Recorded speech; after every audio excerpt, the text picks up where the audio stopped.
que é que nós estamos falando, gente? Estamos falando sobre Gálatas. Trafegando, navegando nesse livro que é fantástico. Paulo escreve aos Gálatas para preveni-los, adverti-los do caminho tortuoso que eles estavam tomando a partir da visita dos judaizantes, um grupo de judeus que quis influenciar o evangelho que eles receberam da parte de Paulo em suas viagens missionárias, e a gente está ainda no capítulo 1. Você está com pressa? Não, vamos devagar, mas vamos aprender tudo que a gente precisa e pode aprender, tá bom?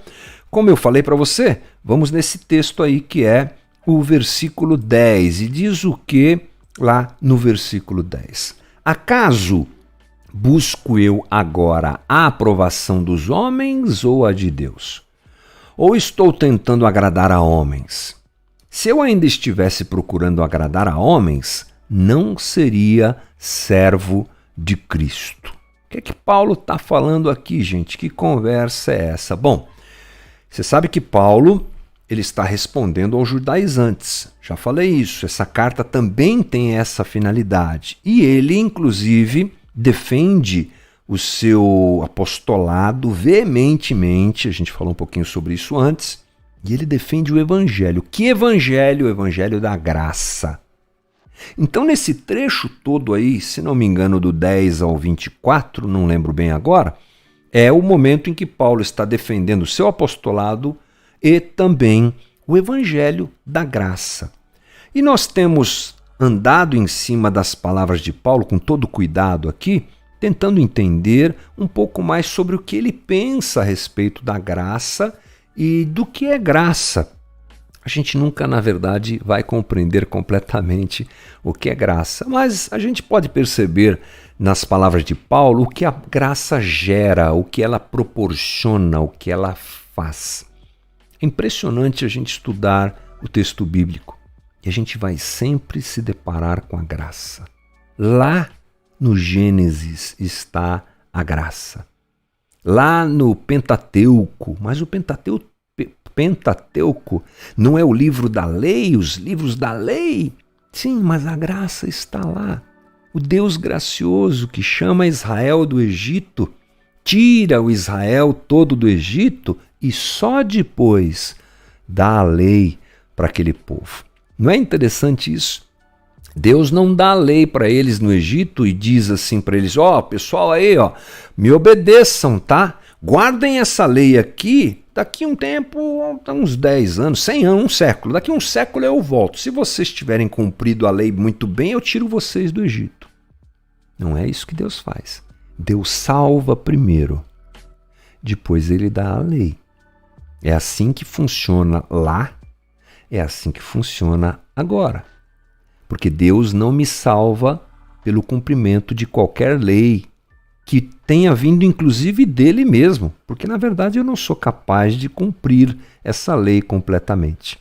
Outra coisa interessante é que Deus dá a lei e depois dá os sacrifícios que devem ser feitos por aqueles que não irão conseguir cumprir a lei. Pensa aí se não é um Deus gracioso e amoroso.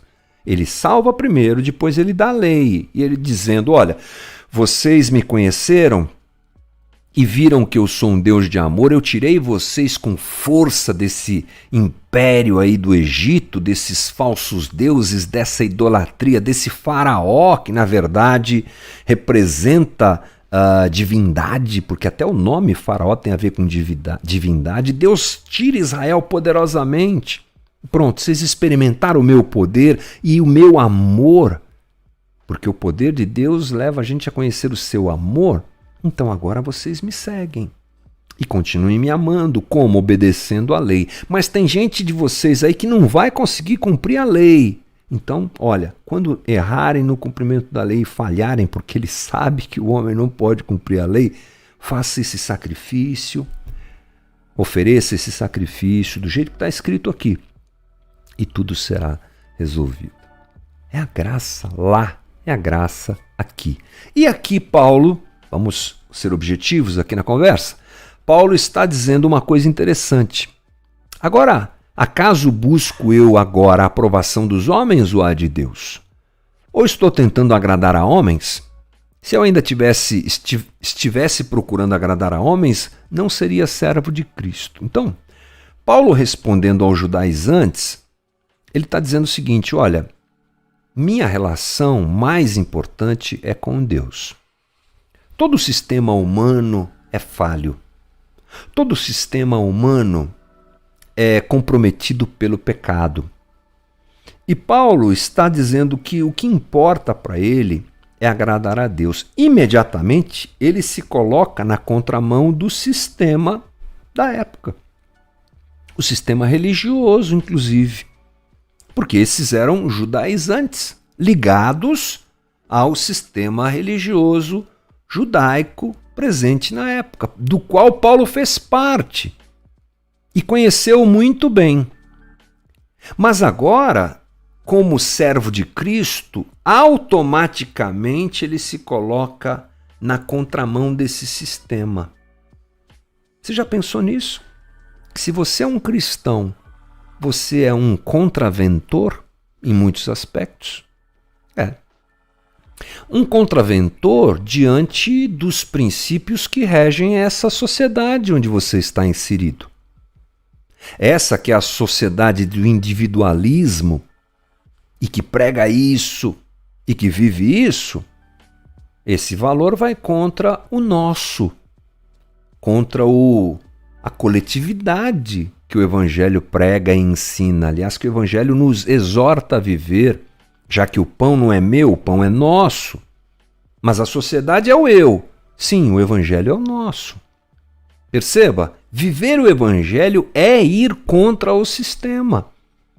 Viver o Evangelho é ir contra um modelo religioso vigente, que prioriza o homem no lugar de Deus, por exemplo. Você sabe muito bem disso. Evangelho não é homem no lugar de Deus, é Deus no lugar de Deus.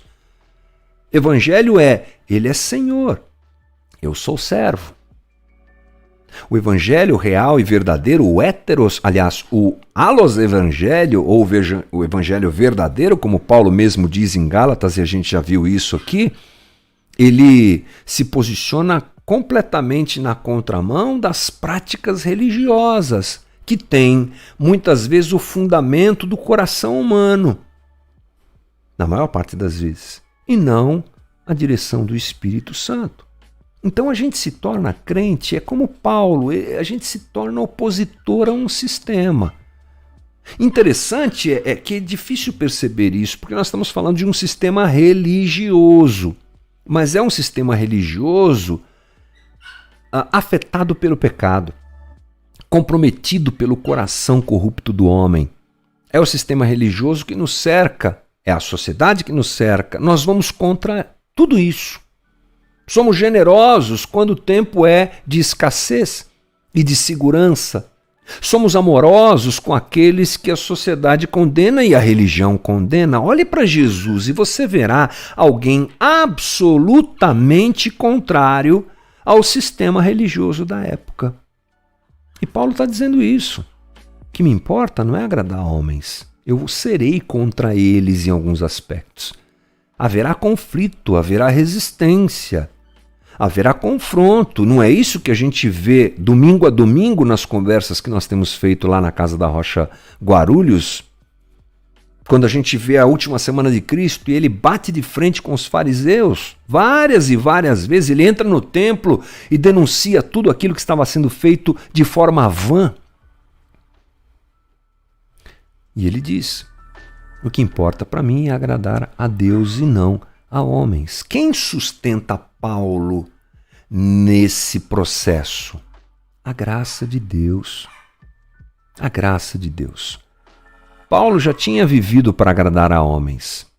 Ele era um verdadeiro nerd judaizante, se a gente pode dizer. E agora ele está se opondo a um sistema judaico e um sistema pagão. Entra na região da Galácia e prega o evangelho. Mas mesmo assim vai lá o judaizante para ensinar a religião falsa e mentirosa de que para alguém ser salvo precisa fazer por merecer. E Paulo bate nisso e combate isso. E depois os seus escritos vão nessa direção, apresentando a nós a reverberação do que Jesus disse, do que Jesus ensinou. Ele amplifica o que Jesus ensinou e vai desconstruindo essas coisas religiosas. Inevitavelmente, gente, viver em Cristo é se opor a um sistema. O primeiro sistema, a religião. O primeiro sistema é a religião. Segundo sistema, a sociedade onde a gente está inserido.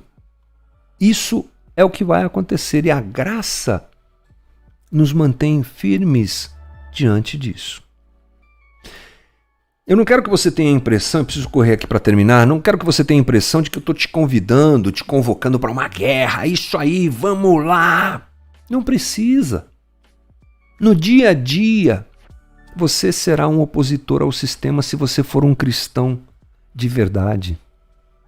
No dia a dia, as notícias que não priorizam a vida vão te incomodar, porque você está estudando o texto bíblico e você vê que Deus é apaixonado pelo homem, que Deus é capaz de tudo por amor ao homem, que Deus se esvazia por amor ao homem. E aí você vê gente judiando de gente, desprezando gente, colocando coisas acima de gente. Você fala, não casa, você está entendendo? É o dia a dia.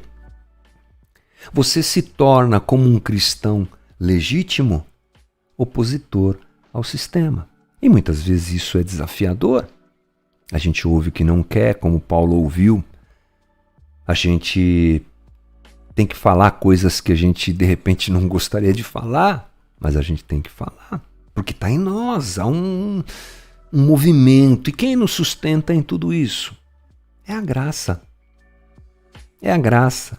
Diante de tempos de haters, de odiosos, de críticos, diante de tempos de pressão, de descrédito, de ações que querem descredibilizar o Evangelho mais e mais e mais. Aliás, o Evangelho está ficando lá de baixo, lá no porão, né? No porão de tudo. A gente precisa da graça. É a graça de Deus que nos sustenta. Graça que salva quem não merece. Graça que aceita até aquele que não entende. Graça que continua operando em nós diante da força do sistema. Graça que nos transforma. Graça, evangelho é graça. Irmão, quando você ler a carta de Gálatas, leia com essa perspectiva. É a carta da liberdade, é a carta da graça. De um Deus que opera na vida da gente por amor e por misericórdia por todos nós.